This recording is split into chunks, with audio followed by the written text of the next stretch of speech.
Eu e meus amigos resolvemos participar de uma competição entre estudantes de engenharia. E o nosso desafio é construir um carro de corrida.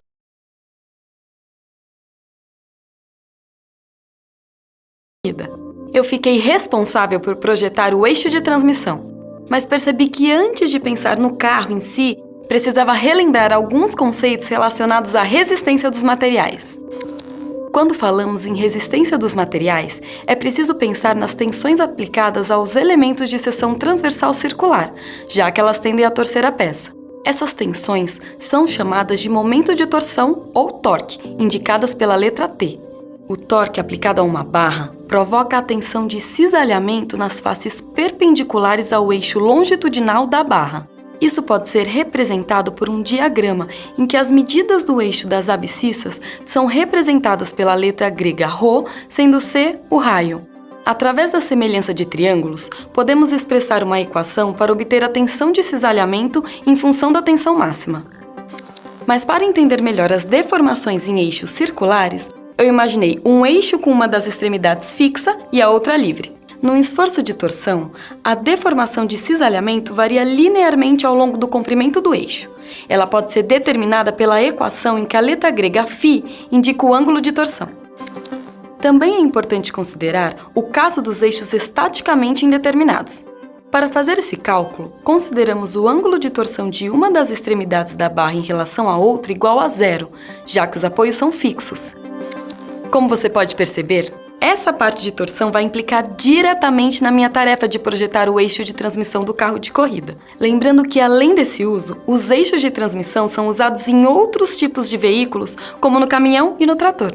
Pensando justamente nessa minha tarefa, encontrei uma reportagem feita em uma fábrica, que revela os cuidados para se fazer o eixo. Vamos dar uma olhada? Uma máquina pesada de médio grande porte, como este trator, por exemplo, necessita de maior potência para se movimentar. Pensando nisso, é necessário realizar um planejamento para a produção do eixo de transmissão. O eixo de transmissão, o próprio nome já diz, né? Ele vai transmitir a energia potencial do sistema. É exatamente a energia rotacional do motor e ele vai transformar essa energia rotacional em torque, ou seja, força para fazer com que esse veículo se movimente. Primeiro, desenha-se uma peça, estuda-se se essa peça vai funcionar da forma que necessita e depois faz alguns protótipos. As peças passam por vários processos de qualidade, que vão desde testes de dureza, tração e fadiga, que certificam a durabilidade do material, até o tratamento térmico. Bom, o primeiro teste seria a dureza, que antecede o tratamento térmico. Ou seja, você vai ver o quão duro esse material é. Materiais muito duros são materiais frágeis. Materiais pouco duros, dúcteis, são materiais que deformam facilmente. Então o objetivo é ter um meio termo para garantir que esse material vá ter uma alta durabilidade. Depois trabalha com os ensaios de tração, ou seja, acompanhar o comportamento do material que aquele eixo está sendo produzido. E posteriormente o ensaio de fadiga, que é um teste próximo ao real que deixa esse material rodando por um período de tempo até que ele frature. Então a gente consegue acompanhar a durabilidade desse material. Depois de realizado todo o processo de qualidade, a peça está pronta para o mercado. E ela vai ser utilizada no dia a dia, então ninguém quer comprar um carro e esse carro já tem uma falha mecânica dessa gravidade. Então um eixo desse ele tem uma durabilidade garantida pela empresa em função desses testes.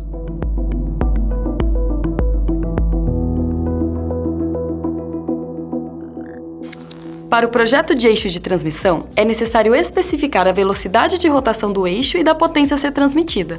Então eu vou precisar projetar um material com geometrias adequadas para resistir às tensões de cisalhamento quando o eixo de transmissão estiver em uso. Para descobrir isso, podemos utilizar a equação de tensão de cisalhamento máxima.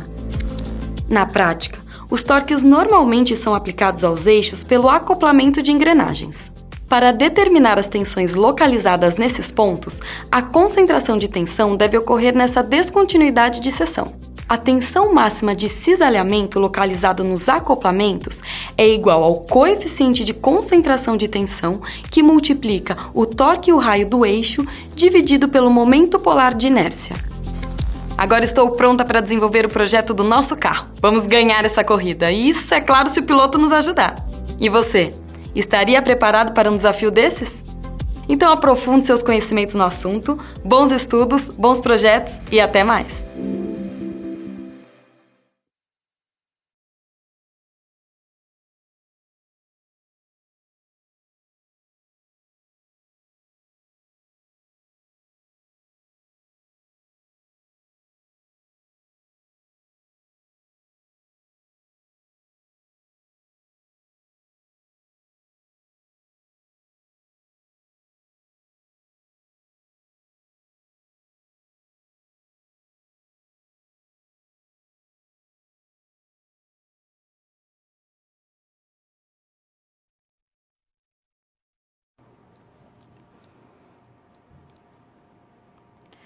Os tipos de tensão, elas estão relacionadas com o carregamento aplicado. Então, se eu tenho um esforço de tração aplicado, eu tenho tensão de tração como resposta. Se eu tenho um esforço de cisalhamento aplicado, eu tenho tensão de cisalhamento como resposta. Agora, se eu tenho força de compressão aplicada, eu tenho tensão de compressão como resposta. E aí, dependendo do esforço que eu tenho, a resposta do material a esse esforço vai ser a tensão que eu obtenho. E quando a gente está falando de tensões no regime elástico, significa que a gente está trabalhando onde a lei de Hooke é válida. Naquela região do diagrama tensão-deformação linear, onde a tensão e a deformação são proporcionais entre si. Então, nas tensões que a gente for trabalhar no regime elástico, todas as vezes que eu falar isso, significa que eu estou trabalhando na região onde a lei de Hooke é válida, aonde eu posso utilizar a propriedade mecânica que relaciona a tensão e a deformação, e essa propriedade mecânica é chamada de módulo de elasticidade. Vamos ao quadro comigo? Muito bem, então. O que nós temos aí é analisar as tensões em um eixo. Agora a gente vai falar outro tipo de tensão que você está acostumado aí. Então, para fazer uma análise preliminar das tensões atuantes em um eixo devido a um esforço de torção, é necessário estudar as tensões proporcionais em elementos de seção transversal circular, sujeito a esforços que tendem a torcer a peça. Chamamos esses esforços de momento torção, momento torsional, torque, momento torsor ou simplesmente torsor. Normalmente, elas são representadas pela letra T maiúsculo e T'. Então, o que nós temos aqui? Nós temos duas figuras mostrando, tanto a figura A quanto a figura B, um eixo esquemático sob a ação do torque. Então, eu tenho a área nessa situação da área transversal circular, e é sobre essa área que eu vou aplicar um torque, ou um momento torsional, momento torsor, ou apenas torsor. Esses esforços, eles possuem a mesma intensidade, mas sentido oposto. Note comigo, se eu estou rotacionando aqui no sentido horário para T, eu estou rotacionando no sentido anti-horário para T'. Então, eles possuem mesmo valor, mas sentidos opostos. E esses esforços, eles podem ser representados de duas formas. Ou seta curva, como mostra aqui a nossa figura A, ou então vetores conjugados, como mostra aqui a nossa figura B. Não se esqueça que a gente sempre vai ter, vou chamar de torque, tá? Que é o mais comum ouvir falar. A gente sempre vai ter um torque e um torque linha quando for representar as figuras, os esquemas, os eixos esquemáticos aí sobre a aplicação do torque, porque um sempre vai rotacionar ao contrário do outro, para que a minha peça ela apresente o esforço de torção. Para melhor compreender, então, esse conceito, vamos considerar um eixo AB sujeito ao esforço do momento de torção, ou torque, como a gente vem chamando, de mesma intensidade e sentidos opostos. Então, vamos trabalhar aqui nessa figura 4.3, onde nós temos um eixo de tamanho AB, e sobre esse eixo eu estou aplicando um torque, e, consequentemente, eu tenho um contra-torque aí. Então, um torque nesse sentido, o contra-torque no sentido oposto, mas ambos de mesma intensidade. No ponto C, eu tenho um corte. Então, eu vou, bem aqui, ó, um plano. Eu vou trabalhar o tentar compreender como o esforço acontece nessa região, nesse ponto de corte. E aí eu consigo desenhar o diagrama de corpo livre, apresentado agora pela figura B. O diagrama de corpo livre, ele vai mostrar pra gente que nesse ponto C, devido ao torque aplicado, eu tenho elementos de força em todos os pontos dessa minha superfície, dessa minha seção transversal circular. E eu também tenho esse rosinho aqui, que significa que é a distância do centro da minha seção transversal, do centro desse círculo até a extremidade. E aí agora eu consigo trabalhar com esse elemento, esse novo elemento, novo segmento na região BC. Então, quando a gente está trabalhando com a torção aplicada no material, e eu posso chamar ela de torção pura, significa que se eu estou aplicando um torque ou torção sobre o material, todo o material vai sentir a mesma intensidade do torque. Todo o material vai rotacionar sobre a mesma intensidade. Isso significa eu falar que é torção pura, ou torque puro, em alguns livros trazem como torque puro. Significa que o comprimento total da minha peça não vai ser alterado. Sabe quando às vezes você vai rodando um clips? Aí você roda, ele vai aumentando de tamanho até romper? Isso não é torção pura, porque o comprimento alterou. Nessa situação aí, que eu estou falando para você de torção pura, eu vou rotacionar o meu material, ele não aumenta de comprimento. E todo o material, do início ao fim, sente a mesma intensidade de torque. Quando a torção não é pura, cada partinha do meu material vai sentir intensidades de torque diferente. E aqui a gente vai trabalhar para compreender esse conceito de torção com torção pura. Voltamos ao quadro então. A tensão de cisalhamento e o torque, ou o momento torsor, eles caminham juntos e não há como ter um sem ter o outro. Mesmo quando a gente fala de torção pura, a tensão de cisalhamento caminha junto com o torque. Por quê? Quando a gente define tensão de cisalhamento, a força de cisalhamento aplicada no material, cuja resposta dela é a tensão de cisalhamento, a gente tem lá os planos do nosso material. E a tensão de cisalhamento, ela atua exatamente nesses planos, fazendo os planos se deslocarem até o corte do material. Quando a gente aplica torção no material, meu material vai apresentar rotação. E esses planos de cisalhamento, eles rotacionam. Por isso que a torção, ela caminha junto com o cisalhamento, porque eu tenho que os planos acabam cisalhando no movimento de rotação. E aí a gente tem que a tensão de cisalhamento, ela não ocorre somente em um plano. O torque aplicado em uma barra provoca uma tensão de cisalhamento nas fases perpendiculares ao eixo longitudinal da barra, como mostra pra gente essa figura aqui. Aqui ele tirou um elementinho do material, desse material todo aqui, para verificar como a tensão de cisalhamento atua. Então ela vai atuar em todas as direções do eixo da barra. O que a gente tem então? A tensão de cisalhamento aplicado nesse centro da barra, as marcas na barra. Note aqui comigo que eu tenho essa barra maciça de seção transversal circular. E aí foi colocado eu não lembro o nome disso aqui agora para falar para vocês. Mas foi desenhado aqui esses compridos, vamos usar esse termo, feio, mas a gente vai usar, não lembro, não consigo lembrar, vai fazer o quê? Ótimo. E aí fez as marquinhas aqui, ó, para a gente compreender como que a tensão, como que a torção atua nesse material. Quando eu aplico o torque nesse material, toda a barra vai rotacionar sobre o torque que eu apliquei, porque a gente está falando que está trabalhando com torque puro. Então, note, nessas marcas aqui, elas já não estão mais alinhadas. Agora, depois que eu aplico o torque, elas se deslocaram, elas rotacionaram. Ou a gente pode falar que essas marcas deslizaram segundo o carregamento aplicado. E é aí que o torque trabalha. Você vê que toda a barrinha, todas as marquinhas, elas movimentaram, justamente porque todo o material está sobre o mesmo torque.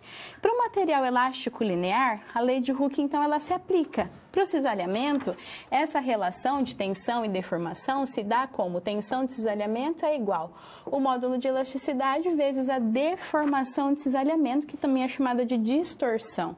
Então, vamos analisar o diagrama de distribuição de tensões de cisalhamento em uma barra submetida ao torque, para uma barra maciça, representado aqui em A, e para uma barra vazada, representada em B. Então, no eixo das abscissas, a gente tem aí os valores referentes à distância do centro da seção transversal do eixo até a superfície. Então, aqui eu tenho os valores da distância, já no eixo das ordenadas eu tenho os valores da tensão de cisalhamento, que é apresentada pelo material. Como o torque verificado a partir do centro da circunferência, então aqui nessa região, nos dois casos, tanto no maciço como no vazado, o torque aqui ele é nulo e ele vai aumentando o seu valor. Consequentemente, a tensão de cisalhamento também vai aumentando o seu valor, até chegar no máximo na superfície da peça. E aí, então, nós temos uma distribuição de tensão do tipo triangular, como a gente observa tanto no material maciço quanto no material vazado. Só note que quando é maciço eu tenho a distribuição linear que começa do zero. No material vazado, essa região aqui eu não tenho valor de tensão, só começo a ter valor de tensão quando eu tenho material aí aplicado o carregamento, que eu tenho como resposta a tensão de cisalhamento. E a tensão de cisalhamento e o torque, elas se relacionam pela seguinte equação. Tensão de cisalhamento, posso escrever de uma das duas formas, tá? É a mesma coisa. É igual ao torque aplicado vezes o raio dessa distribuição, dessa seção transversal, dividido pelo momento polar de inércia. E aí vem, o momento polar de inércia, a definição dele é dado como a dificuldade que o material apresenta para apresentar rotação. Então, a dificuldade do material a rotacionar sobre uma força, sobre um torque aplicado. Como que eu calculo esse momento polar de inércia? Esse momento polar de inércia, ele tem equações características dependendo da seção transversal que a gente está trabalhando. Isso é tabelado, tá?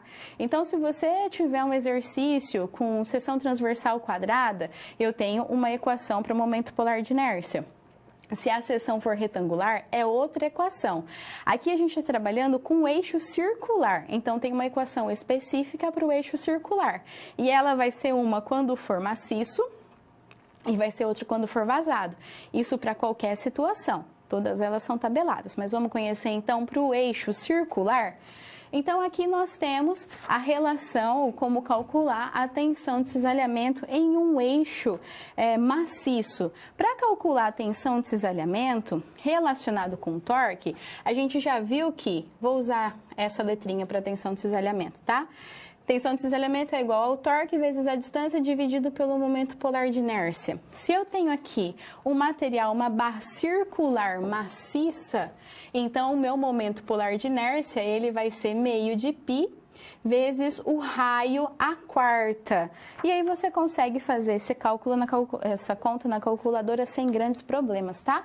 Agora, se for para um eixo vazado, a equação para tensão de cisalhamento é a mesma. Tensão de cisalhamento é igual ao torque aplicado vezes o raio dividido pelo momento polar de inércia. Que raio é esse? O raio externo, o raio maior. E para eu calcular agora meu momento polar de inércia, deve ser considerado os dois raios, o externo e o interno. Então, vai ser meio vezes π do raio externo à quarta menos o raio interno à quarta. E aí eu consigo calcular, então, o nosso momento polar de inércia e saber qual é a tensão de cisalhamento característica para cada um desses casos. O que você precisa entender ou compreender? Eu aplico um torque no meu material ou aplico uma força tangencial no meu material. Ele vai rotacionar, ele vai apresentar um movimento de rotação. E aí, para eu calcular qual é a tensão de cisalhamento ou o torque envolvido nesse movimento de rotação, eu preciso saber se esse meu material ele apresenta uma seção transversal vazada ou maciça. E qual é essa seção transversal? Se é circular, se é quadrada, se é retangular, se é triangular, se é em formato de H. E aí? Aí você vai verificar qual é a seção transversal e vai procurar na literatura qual é a equação para o momento polar de inércia que você vai utilizar. Aí você consegue calcular ou a tensão de cisalhamento ou o torque apresentado por esse material. Não se esqueça que quando a gente está trabalhando com torção ou torque, que eu estou usando isso como sinônimo, a tensão de cisalhamento, ela caminha junto, não há como eu ter um sem ter o outro. Então, se eu tenho o torque, obrigatoriamente eu tenho a tensão de cisalhamento, porque eu tenho mudança aí nos planos cisalhantes da minha estrutura.